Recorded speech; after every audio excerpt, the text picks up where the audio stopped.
අපිට ගමට විදුලිය නැතිවීම නිසා ෆෝන් චාර්ජ් කරගන්නවත් ක්‍රමයක් නැති වුණා. ඉස්කෝලේ වැඩ කටයුතු කිරීමටවත් ඉගෙනගෙන කටයුතු මගහැරුණා. ආරණ්‍ය හාමුදුරුවෝ මාමලා එකතු වෙලා අපිට සෝලාර් පැනල් පද්ධතියක් එහෙම ලබා දුන්නා. ෆෝන් චාර්ජ් කිරීමට අපිට ක්ලාස් එකකටවත් යන්න නැති නිසා ඔන්ලයින් මගින් සම්බන්ධ වීමට හැකියාව ලැබුණා. අයිබෝවන් මම Sanjeewa Bandara Mega Solar Private Limited ආයතනයේ අලෙවි කළමනාකරු.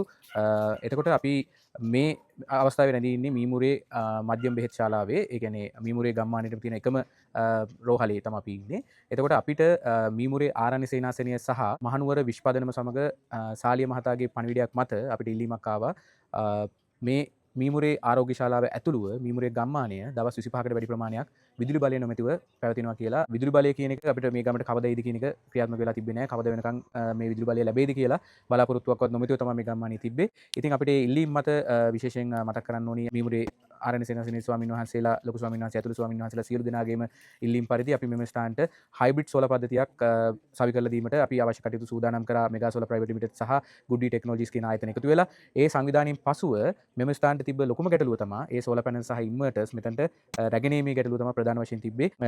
මීමුරේ ආරණ්‍ය සේනාසනයේ ලොකු ස්වාමීන් වහන්සේ සහ ස්වාමීන් වහන්සේලාගේ සම්බන්ධීකරණයේ ආපදා කළමනාකරණ මධ්‍යස්ථානයේ සහ ශ්‍රී ලංකා ගුවන් හමුදාව ඇතුළු කණ්ඩායම් වල එකමුතුවෙන් අපිට මේ සෝලාර් පැනල්ස් සහ ඒ අදාළ උපාංග සමග ඒ අවශ්‍ය භාණ්ඩ සියල්ලම මෙම ස්ථානට ගුවනින් රැගෙනීමට අවශ්‍ය කටයුතු සූදානම් කරලා දුන්නා. ඒ වගේම අපි මේ වෙනකොට මීමුරේ ආරෝග්‍ය ශාලාවට අපි අවශ්‍ය විදුලි බලය හයිබ්‍රිඩ් සෝලාර් පද්ධතියක් කරා ලබා දීලා තියෙනවා. මීමුරේ ස්වාමීන් වහන්සේ ආරණ්‍ය ස්වාමීන් වහන්සේලා ඇතුළු සියලු දෙනාටම ස්තුතිවන්ත වෙන්න ඕනේ. මෙම ස්ථානට මෙම පද්ධතිය සවි කිරීමට අවශ්‍ය සම්බන්ධීකරණය සහ ඉල්ලීම් කටයුතු කරලා ඒ සියලු කටයුතු සංවිධානය කරලා දුන්නට අපි අපේ ආයතනයක් විදිහට අවශ්‍ය කටයුතු සම්පාදනය කරලා මේ වෙද්දී අවසන් කරලා තියෙනවා.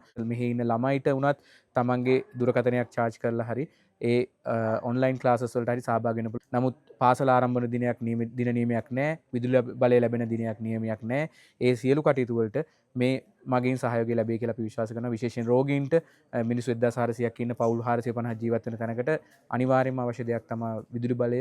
ඒ අවශ්‍ය වෛද්‍යවරුන්ට අවශ්‍ය ප්‍රතිකාර කරන්න අවශ්‍ය දෙයක් තමයි විදුලි බලය. මතක් කරන්න ඕනි තව ආයතන දෙකක් තියෙනවා මේ ස්ථාපන කටයුතු වලට U Energy Consultant සහ NC Network කියන ආයතන දෙක සහභාගී වුණා. ඒ තෙරුවන් සරණ ප්‍රාර්ථනා කරන්නට යෙදෙනවා පින්වත් ඔබ සියලු දෙනාටම. ඉතින් ඔන්න අද අපි මේ ඉන්නට යෙදෙන්නේ මීමුරේ ප්‍රාථමික වෛද්‍ය ඒකකයේ තුල. ඉතින් මේ මීමුරේ ප්‍රාථමික වෛද්‍ය ඒකකයේ පිහිටලා තිබෙන්නේ අපි කවුරුත් දැනගන්නට යෙදලා තිබෙනවා මේ මීමුරේ කලාපයේ තුල ගම් පහක් තියෙන්නට යෙදෙනවා. ඉතින් මීමුරේ කයිකාවල, පුස්සේයල, ඒ වගේම කරඹගැටිය, කුඹුගොල්ල කියන මෙන්න මේ ගම් පහ තුල මැද එහෙම නැත්නම් අපි කියන්නට යනවා මෙන්න මේ මධ්‍යස්ථ තැන කේන්ද්‍රගත කරමින් තමයි මේ මීමුරේ ප්‍රාථමික ඒකකය කයිකාවල කියන ග්‍රාමයේ තුල පිහිටලා තියෙන්නට යෙදෙන්නේ. ඉතින් අපි හැමෝම හඳුන්වන්නට යෙදෙන්නේ මේ ප්‍රදේශයේම මීමුරේ නමින්. ඉතින් මේ මීමුරේ ප්‍රදේශයේ මේ විදිහ හුදකලාභාවයට පත් වෙලා ඒ විතරක් නෙවෙයි දැන් දින 25කටත් අධික කාලයක් මුළුල්ලේ ඉඳලම මේ මිනිසුන්ට යන්න එන්න පාරක් නොමැතිව. ඉතින් එකම පාර අවහිර වෙලා තියෙනවා නාය ගිහිල්ලා ඒ විතරක් නෙමෙයි විදුලිය නැතුව තමයි කටයුතු කරන්නට යෙදෙන්නේ. ඉතින් ඒ විතරක් නෙමෙයි මේ ඉන්න ළමයින්ට, ඒ විතරක් නෙමෙයි වැඩිහිටියන්ට මේ විදුලිය නැමැතිකම හින්දා රාත්‍රියට පහන් ආලෝකයක්වත්, කුප්පි තෙල් ලාම්පුවක්වත් පත්තු කරගන්නට විදියක් නැහැ. ඒ විතරක් නෙමෙයි මේ වෙනකොට ළමයිට ඉගෙන ගන්නට අවශ්‍ය එහෙම නැත්නම් ඔන්ලයින් පහසුකම හෝ සපයා ගන්නට ෆෝන් එකවත් charge කරගන්නට පුළුවන් කමක් මේ ළමයිට නැහැ. ඉතින් ඇත්තටම විශේෂ පුණ්‍යානුමෝදනාවක් අපි කරන්නට බලාපොරොත්තු වෙන්නට යෙදෙනවා. අධික වියදමක් දරමින් මේ වෙන විට මේ මීමුරේ ප්‍රාථමික වෛද්‍ය ඒකකයට ඒ සෝලාර් එනර්ජි සිස්ටම් එකක් එහෙම නැත්නම් අපි කියන පද්ධතියක් ලබා දෙන්නට යෙදුනා මෙගා සෝලාර් ප්‍රයිවට් ලිමිටඩ් ආයතනයත් ඒ විතරක් නෙමෙයි ගුඩ්වි ටෙක්නොලොජිස් ඒ ප්‍රයිවට් ලිමිටඩ් ඒ ආයතනයත් එකතු වෙලා. ඉතින් මේ ආයතන දෙකටම අපි විශේෂ පුණ්‍යානුමෝදනාවක් කරන්නට යෙදෙනවා. මෙන්න මේ අසරණ වුණු මිනිසුන් වෙනුවෙන් ඒ විතරක් නෙමෙයි මේ මීමුරේ ප්‍රාථමික වෛද්‍ය ඒකකයට මේ ලක්ෂ 15කටත් අධික මුදලක් වැය කරලා මෙන්න මේ ආකාරයේ අපිට මේ අත්‍යවශ්‍ය වුණු සෝලාර් සිස්ටම් එකක් පද්ධතියක් ලබා දීම සම්බන්ධයෙන් මෙහිදී විශේෂයෙන්ම පුණ්‍යානුමෝදනා කරන්නට යෙදෙනවා. මේ සියලු කටයුතු මෙහෙයවීම කරන්නට යෙදුනේ අපේ පින්වත් සංජීව බණ්ඩාර මහත්මයා විසින්. ඉතින් එතුමා නුවර ප්‍රදේශයේ පදිංචිකාරයෙක්. ඒ විතරක් නෙමෙයි නුවර ඒ වෙළඳ සංගමයේ වගේම නුවර විශ් කියන සංවිධානයත් එක්ක එකතු වෙලා ඒ විතරක් නෙමෙයි තමන්ගේ යාළුවන් කණ්ඩායමක් එක්ක එකතු වෙලා ඉතින් මේ විදියට මේ පරාර්ථකාමීත්වයේ උදෙසා කටයුතු කරන්නට යෙදෙනවා. ඉතින් එතුමා මේ පිළිබඳව දැනගෙන අප හා සම්බන්ධ වෙලා ඉතින් මේ මීමුරේ ප්‍රාථමික වෛද්‍ය ඒකකයට ඉතින් දෛනිකව රෝගීන් 100කට ආසන්න ප්‍රමාණයක් මේ කලාපේ බෙහෙත් ගන්නට එන්නට යෙදෙනවා. ඉතින් අපේ වෛද්‍යතුමත් ඒ වගේම විශේෂයෙන්ම මේ වෙලාවේදී මම මතක් කරන්නට යෙදෙනවා යුද හමුදාව නියෝජනය කරමින් අපේ මේජර් කසුන් මහත්මත් මේ සඳහා සහයෝගය දක්වලා ඉතින් දවසක් තුලකදී මේ විදුලි පද්ධතිය සෝලා පද්ධතිය මේ ස්ථානයේ ස්ථානගත කරලා මිනිස්සුන්ගේ පරිශීලනය උදෙසා ලබා දෙන්නට යෙදුනා. ඉතින් ඇත්තටම මම අර කලින් සඳහන් කරා වගේම අපේ ප්‍රදේශයේ ඉන්න ළමයිට ඔන්ලයින් පහසුකම් හරහා තමන්ගේ ෆෝන් එක භාවිතා කරලා අධ්‍යාපනය ලබන්නටවත් තාම අවස්ථාවක් නැහැ.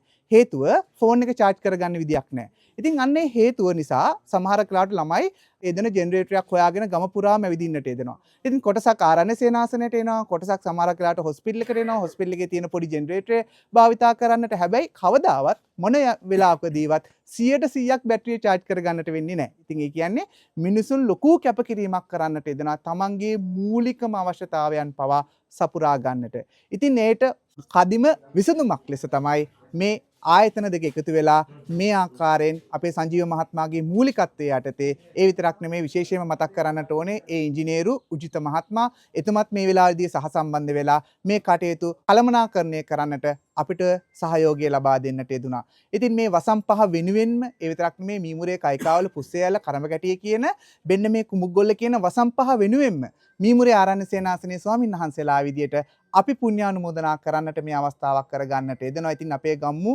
මේ වෙලාවේදී ගොඩාක් දුක් විඳිනවා. ඒ විතරක් නෙමෙයි ගොඩාක් අපහසුතාවයට පත් වෙලා ඉන්නේ. ඉතින් ගම වෙනුවෙන් ඉදිරිපත් වන්නට යෙදුණු මේ සියලු ආකාරයේ පුණ්‍යවන්තයින්ට අපි බොහෝ සෙයින් ස්තුතිවන්ත වෙනවා. ඒ වගේම මේ සාවි කරන්නට අපිට උදව් උපකාර කරන්නට යෙදුණා. ඒ U Energy කියන මෙන්න මේ සමාගමනුත් ඒ විතරක් නෙමෙයි NC Network කියන මෙන්න මේ සමාගමනුත් අපිට උදව් උපකාර කරන්නට යෙදුණා මේ සෝලා පද්ධතිය මිහි සවි කරන්නට. ඒ සියලු දෙනාවත් අපි මේ මොහොතේ පුණ්‍යානුමෝදනාත්මකව සිහිපත් කරන්නට යෙදෙනවා. ඒ විතරක් නෙමෙයි විශේෂ පුණ්‍යානුමෝදනාවක් කරන්නට යෙදෙනවා අපේ DMC ඒ අධ්‍යක්ෂක ජනරාල්තුමාට. මොකද එතුමා මීමුරේ පිළිබඳව විශේෂ සැලකිල්ලක් දක්වන්නට යෙදුණා මේ මිනිසුන් විඳින ඒ හුදකලා ජීවිතය පිළිබඳව. එහෙම නැත්නම් තනි වෙලා ඉන්න මෙන්න මේ ගම්මානය පිළිබඳව එතුමා බොහෝ සෙයින් දැනුවත්. එතුමා ඒ අධ්‍යක්ෂක ජෙනරාල්තුමා අපි කරන්නට යෙදුණු ඒ ලිඛිත ඉල්ලීම මත දවසක් තුලකදීම ප්‍රතිචාර දක්වලා ඒ සෝලා පද්ධතිය මීමුරේ ගම්මානයට ගුවනින් ගෙන ඒමට අවශ්‍ය කටයුතු සලසා දෙන්නට යෙදුණා. ඉතින් අපි එතුමාවත් මේ මොහොතේ මතක් කරන්නට යෙදෙනවා. ඒ වගේම ශ්‍රී ලංකා ගුවන් හමුදාවේ අපේ වෛද්‍යතුමාවත් මේ වෙලාවේදී මතක් කරනවා. එතුමත් මේ වෙලාවේදී මේ මිනිසුන්ගේ අසරණ භාවයට එහෙම නැත්නම් අපහසුතාවයන් වලට පිළියමක් කරන්නට එතුමාත් ඇතුළු කණ්ඩායම පැමිණෙන්නට යෙදුණා. ඒ වගේම අපි නැවත වතාවක් අපේ මේජර් කසුන් මහත්මයා ඇතුළු යුද හමුදා නිලධාරීනුත් මේ වෙලාවේදී මතක් කරනවා.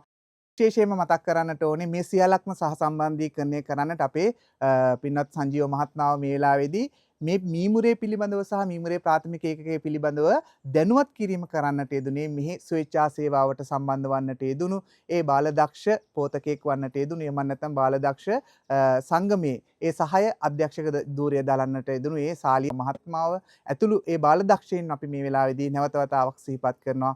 ඉතින් ගම වෙනුවෙන් මේ පරාර්ථකාමී සේවාව කරන්නට පැමිණුණු හැමතෙම අපි ගම්වැසියන් වෙනුවෙන් අපි පුණ්‍යානුමෝදනා කරනවා. ඉතින් හැමෝටම අපි මේ සියලු ආකාරයේ පින උතුම් වූ නිර්වාණ අවබෝධය සඳහාම හේතු වාසනා වේවා කියලා නැවත වතාවක් ප්‍රාර්ථනා කරන්නට යෙදෙනවා.